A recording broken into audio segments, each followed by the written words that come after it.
Hey, good morning. This is a quick video to talk you guys through the various types of maps that geographers use when looking at certain focal points and events that are taking place around the world. So I condensed this into a few main types of maps, and let's get into it. The first type is political maps. Political maps are pretty easy to understand because when you think of politics, politics has to do with the evaluation and discussion of certain ideas. And when you think of political maps, you think of how states are organized based on representation. Meaning, if you look at this map of Europe here, many of these countries in Europe are members of the European Union. It's a organization that's composed of many different states. But these are all examples of sovereign states, meaning people in France elect representatives to serve them in the French government. People in Spain elect Spanish representatives to serve them in the Spanish government. And their borders, political borders, are borders that this country creates, meaning that all decisions made within France are sovereign. Germans can't infringe upon the French, the Spanish can't tell the French what to do. They alone in France decide what laws they want to create, their customs, their policies. So this is an example of a political state. The borders around France are the French borders. The borders around Spain are the Spanish borders, Italy. So this is an example of a political map. When you have a map that's broken up, in short, when you have a map that's broken up by countries, by political organizations, in this case it's countries, that's a political map. If you looked at a map of Illinois, and Illinois in this case was broken into counties, that would be a political map. So keep in mind that political maps don't always have to show individual countries. It could be a more detailed representation like counties or cities. That would be a political map because in that case, the political organization that's being represented are the counties, are the cities. So I wish I had included an example in there, but just keep in mind, in most examples, you're going to see political maps being represented on the country scale. This is the country scale. It's showing various countries. But you could have counties, individual states, and I actually got a couple examples for you later on in the review in this video. Asia over here, you have India, China, Mongolia, the stands over here. Those are countries, so these are both examples of political maps. All right. Thematic maps. Thematic maps are really, it's really a broad type of map. Thematic maps can cover a lot of different types of maps. Why? Because almost every map that you're going to look at has a theme. The theme is the focal point or what's being studied. So in this case, and I included a link here if you wanted to figure out like where the coronavirus is impacting people the hardest.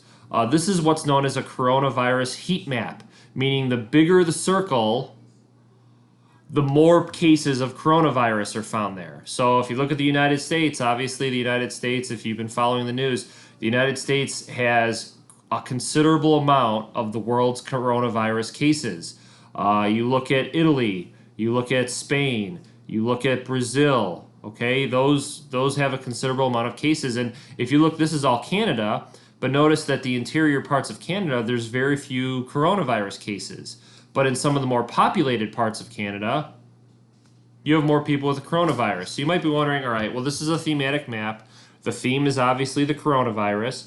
How would geographers use this, or how would scientists or people who studied infectious diseases, how would they use this? Well, you would try and figure out a pattern here. You know, why are there so many cases in the United States, Mexico City, populated parts of Europe? So you might come to the conclusion that the coronavirus impacts cities the most, more of the densely populated areas, and then you can come up with ideas on how to help those areas in those individual cities.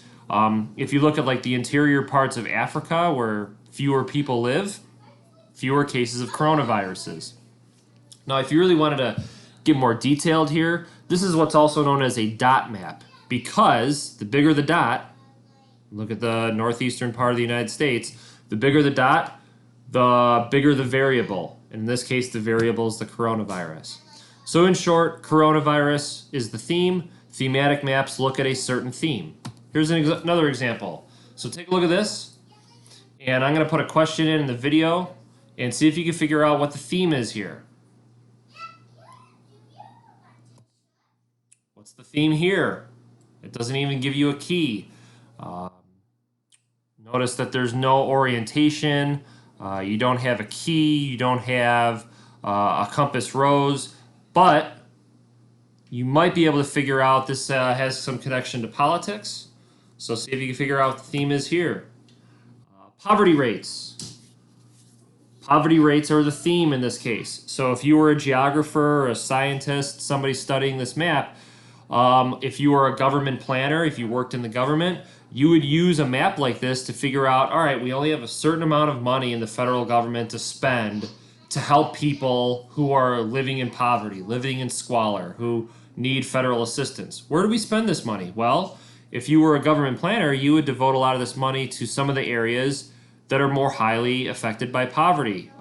In the western parts of the United States, look at Mississippi and Alabama, parts of Louisiana, South Dakota. You might ask yourself, all right, well, and then you could do studies. Why is poverty so much higher there than in parts of Iowa and southern Wisconsin? You know, this is a good map for comparison and offers some thought-provoking questions.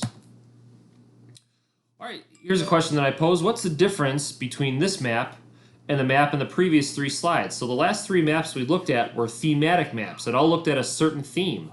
But if you look at this map has some differences here. And the difference that should come to mind is that what you're looking at here, it's not organized by a theme. It's organized as a physical map. So going back here, it shows mountain ranges, landforms, plains, rivers, waterways, and it looks like it shows elevation, where the more rugged the area, the more mountainous or highly elevated it is. Also, the greener it is, those are more forested areas. The more yellow or brown colored, the more arid or dry it is. So these are examples, or this map is an example of a physical map. So here's a physical map of Africa, and unfortunately I couldn't blow the key up a little bit more for you to see it. But to give you an idea, the greener the areas, the more forested or more vegetative it is. Whereas the more brown areas, the more drier, arid, desert-like conditions exist. Notice that the areas like this right here, looks like kind of like there's like a buildup, is more elevated. So those are more mountainous ranges. Here's one of Arizona that's a little more detailed. And I ask a question here. Notice that not only does this map show physical features, more deserts up here, more forested areas with some rivers here, what else is included in this map? So one of the things you might have noticed here is that not only do you have physical features, you have political features here too. You have Phoenix, Scottsdale, Mesa, smaller cities here. They're a little harder to read because of the scale of the map. And also, you have roadways. You have these red lines that are dispersed throughout the state map of Arizona that are roadways. So this is what's known as a mashup. A mashup is where you take several different features and put them together on one map. So whoever made this map, what they did is they took the physical features of Arizona along with the political components of Arizona, all the towns, the major towns of Arizona, and the major roadways. So this is really, guys, a combination of not only a thematic map, but also a political map and a physical map, all put together on one. So think of a mashup. You take something, you mash it all together. So this shows different layers or focal points all on one map. Kind of a cool concept. This is an example of a topographic map. You may have seen these. These aren't as widely studied. These are used more by geographers and people who are looking into land use, how to use land properly. These are known as contour lines. For each line, that means there's an increase in elevation above sea level. So topographic maps show not only the physicality of an area, but it shows elevation of an area compared to sea level. So there's some numbers here, and again, a little hard to read because I had to copy and paste, but the numbers mean that, say this is 600, that means it's 600, we'll say feet, 600 feet above sea level. So this gives you an idea of elevation. So if you're trying to figure out where mountain ranges are located, floodplains, things like that, and usually these will be accompanied by a key telling you, is it 600 inches, is it 600 miles, feet, meters. Again, a topographic map, in short, shows elevation. So what I'm going to do now is I'm going to take about 15 seconds, and I'm going to throw some questions in here through Edpuzzle, and you get to tell me, see if you can pick out what type of map this is. And your three options should be physical, thematic, or political.